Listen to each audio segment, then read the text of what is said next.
दोस्तों आज हम बात करेंगे इस वीडियो में राजस्थान के इतिहास के बारे में।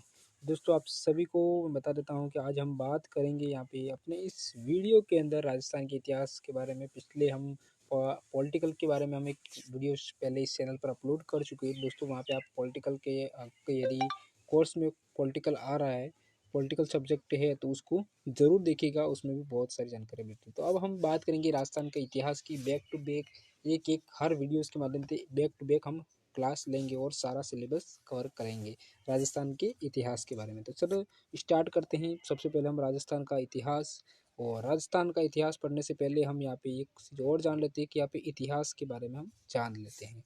तो इतिहास शब्द, आप सभी इतिहास को लगभग हिस्ट्री कहते हैं, और हिस्ट्री शब्द कहाँ से बना है उसके बारे में हम यहाँ पे जान लेते हैं।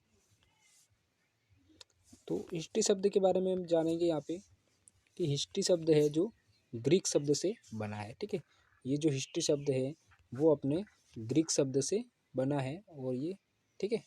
तो ये चीज़ हमें नॉर्मली जान लेनी है कि इतिहास को हम अंग्रेजी में हिस्ट्री कहते हैं, और अधिकतर हम अभी के इस युग की बात करें तो हम यहाँ पे इसको हिस्ट्री कह करके ही जानते हैं। राजस्थान हिस्ट्री ऐसा ही कुछ बोलते हैं। ठीक है, राजस्थान इतिहास न बोल के राजस्थान हिस्ट्री, तो इंग्लिश में इसको हिस्ट्री कहते हैं अंग्रेजी में। और ये हिस्ट्री शब्द है वो ग्रीक शब्द यानी ग्रीक भाषा के हिस्ट्री शब्द से बना हुआ है। ठीक है दोस्तों, इससे पहले इसके बारे में हम जान लेते हैं कि जो इतिहास की परिभाषा है वो क्या है। ठीक है, तो इतिहास की परिभाषा को हम जान लेते हैं यहाँ पे।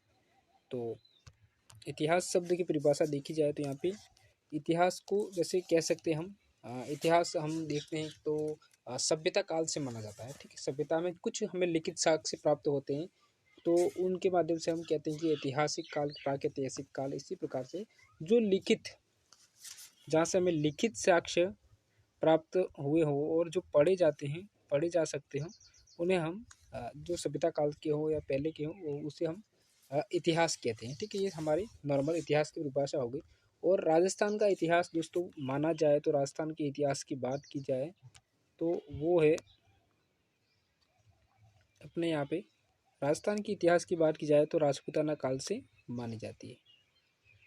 राजस्थान के इतिहास की बात की जाए तो वो मानी जाती है हमारे राजपूताना काल से मानी जाती है। ठीक है, तो राजस्थान की जो हमारे राजस्थान इतिहास हम पढ़ रहे हैं तो वो इसका इतिहास देखा जाए तो राजपूताना काल से अधिक मिलता है।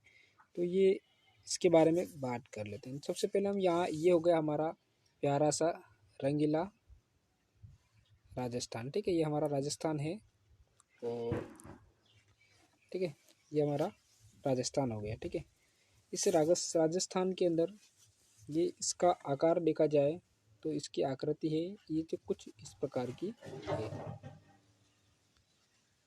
तो इसकी आकृति है जो एक पतंग के आकार की है। ठीक है, इस प्रकार की आकृति है उसकी, और इसको पतंगाकार कहते हैं। ठीक है, या पतंगाकार या विषम कोणीय कहते हैं। तो पतंग की तरह हमारे पूरी इसकी आकृति है पूरे राजस्थान की, तो इसको पतंगाकार कहते हैं। और इसको सर्वप्रथम पतंगाकार और विषम कोणीय किसने कहा, तो उसके बारे में आपको बता दूं यहाँ पे TH हेनले, जो इन्होंने सर्वप्रथम राजस्थान की जो आकृति है उसको पतंगाकार या विषम कोणीय चतुर्भुज कहा था। ठीक है दोस्तों, ये हमारा हो गया। तो इसके ये बहुत ही इंपॉर्टेंट क्वेश्चन है, इसको आप याद कर सकते हो कि राजस्थान की आकृति कैसी है, पतंगाकार है या विषम कोणीय चतुर्भुज भी इसको कह सकते हैं। और इसको सर्वप्रथम किसने कहा, ये आकृति इस प्रकार की है, पतंगाकार या विषम कोणीय चतुर्भुज है, तो इसको सर्वप्रथम कहा था वो TH हेनले ने कहा है। ठीक है, और इसको इसके अलावा, इस नाम के अलावा इसको अलग अलग नामों से, कई नामों से जाना जाता है। तो पहले इसको राजपूताना भी कहा जाता था। ठीक है, पहले इसको राजपूताना भी कहा जाता था।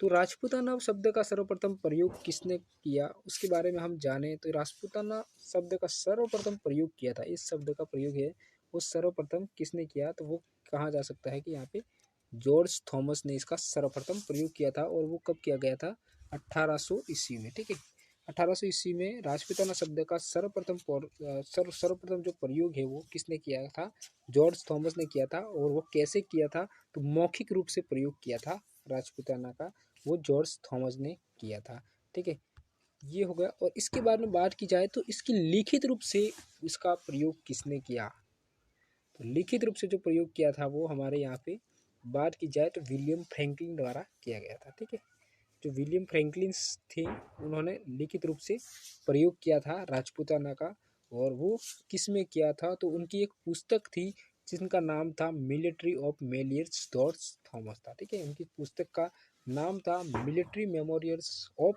George Thomas. ये इनकी एक पुस्तक थी, उसमें इन्होंने लिखित रूप से प्रयोग किया और वो कब किया गया था, 1805 ईस्वी में किया गया था। तो ये दोस्तों बहुत ही इंपॉर्टेंट है राजस्थान इतिहास की इस परिचय में, ये बहुत ही इंपॉर्टेंट क्वेश्चन है।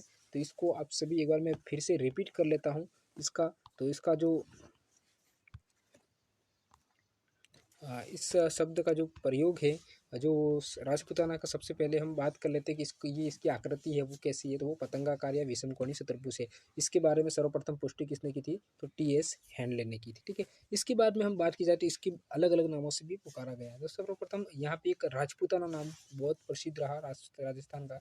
तो ये राजपूताना नाम सर्वप्रथम किसने प्रयोग किया गया था, तो इसकी बात की जाए तो सर्वप्रथम इनका प्रयोग, राजपूताना प्रयोग किसने कहा जो राजस्थान को, तो वो कहा गया था जॉर्ज थॉमस ने कहा। और वो कब कहा, तो 1800 ईस्वी में कहा गया। इसके बाद में लिखित रूप से में प्रयोग किसने किया, विलियम फ्रैंकलिन ने। और कब किया और किस में किया, तो वो इनकी एक पुस्तक थी military memories of George Thomas, और 1805 ईस्वी में इसका प्रयोग किया गया था। ये आप सभी लोगों को इम्पोर्टेंट क्वेश्चन है, आप सभी लोगों को याद रखना। बात करेंगे राजस्थान या रायथान शब्द का सर्वप्रथम प्रयोग किसने किया, तो वो प्रयोग सर्वप्रथम किसने किया था, कर्नल जेम्स टोड ने किया था अपनी पुस्तक में। ठीक है, और अपनी पुस्तक, इनकी पुस्तक का नाम क्या था, analysis and activities of Rajasthan. ये कर्नल जेम्स टोड के द्वारा लिखी गई पुस्तक थी, analysis and activities of Rajasthan, या फिर इसको the central western Rajputana state of India भी कहते थे। ठीक है, और इनके जो संपादक का नाम पूछ लिए तो इनकी संपादक थी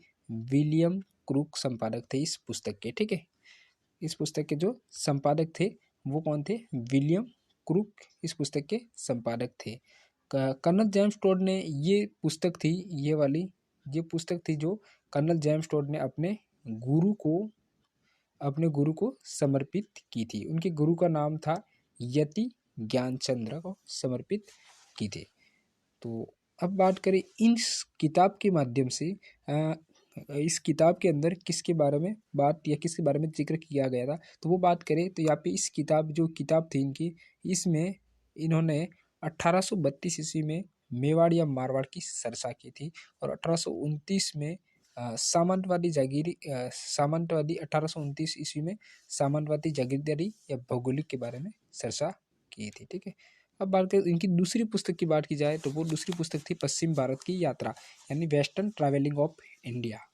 ठीक है, इसमें अंधविश्वास कुर्तियों के बारे में जानकारी, ये जो किताब थी वेस्टर्न ट्रैवलिंग ऑफ इंडिया, ये इनकी दूसरी किताब थी कर्नल जेम्स टोड की। तो इसमें इन्होंने किसके बारे में जिक्र किया गया है, किसके बारे में चर्चा की है, तो वो अंधविश्वास कुर्तियों के बारे में जानकारी इन्होंने इस किताब में दी थी। ये किताब कब लिखी गई थी, दूसरी किताब उनकी 1839 ईस्वी में, और प्रकाशित कब हुई, उनकी मृत्यु के बाद में 1835 ईस्वी में। ठीक है, इनकी मृत्यु के बाद में 1835 ईस्वी में ये प्रकाशित हुई कर्नल जेम्स टोड की जो किताब थी वो। ठीक है, तो कर्नल जेम्स टोड की मृत्यु 1835 में हो गई और उनकी 1839 में, यानी उनकी मृत्यु के बाद में प्रकाशित हुई थी। अब बात की जाए कर्नल जेम्स टोड के बारे में, तो राजस्थान के इतिहास के जनक माने जाते हैं हमारे। जो कर्नल जेम्स टोड है, जो अभी इनके बारे में अपन बात करें तो वो, इनको राजस्थान के इतिहास का जनक भी कहा जाता है। ठीक है, महत्वपूर्ण क्वेश्चन है, राजस्थान के इतिहास का जनक किसे कहा जाता है, तो ये इंपॉर्टेंट क्वेश्चन है, हर छोटे से छोटे एग्जाम में और बड़े से बड़े एग्जाम्स में पूछा जा सकता है। ठीक है, तो कर्नल जेम्स टोड को राजस्थान के इतिहास का जनक कहा जाता है। इनका जन्म 1782 ईस्वी में इंग्लिस्तान प्रांत में इंग्लैंड में हुआ था। ठीक है, 1782 में, यानी 1782 में इंग्लिस्तान प्रांत इंग्लैंड में हुआ था। 1799 ईस्वी में ये पहली बार भारत आए थे। ठीक है, तो ये क्वेश्चन भी बन जाता है कि ये जो कर्नल जेम्स टोड थे वो पहली बार भारत कब आए थे, वो तो 1799 में, यानी 1799 ईस्वी में वो भारत आए थे। और भारत में किस जगह, तो बंगाल में आए थे। अब बात की जाए तो 1806 ईस्वी में ये अपने राजस्थान में कब आए, वो बात की जाए तो 1806 ईस्वी में अपने राजस्थान में आए थे। ठीक है, 1806 ईस्वी में राजस्थान में आए, मंडल भीलवाड़ा में आए थे। ठीक है, मांडल करके जो गांव है वहाँ पे भीलवाड़ा में आए थे। ठीक है, अब इनको कर्नल की उपाधि कब मिली, वो उनकी कर्नल की उपाधि थी वो उनको मिली थी 1813 ईस्वी में। ठीक है, 1813 में, 1813 ईस्वी में इनको कर्नल की उपाधि दी गई थी। ठीक है, यहाँ पे 1817 से 1818 ईस्वी में ये मेवाड़ में पॉलिटिकल एजेंट के रूप में नियुक्त किए गए थे।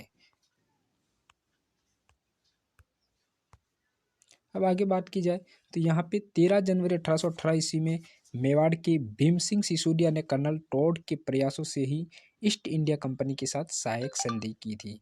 यानी कि ईस्ट इंडिया कंपनी के साथ में मेवाड़ की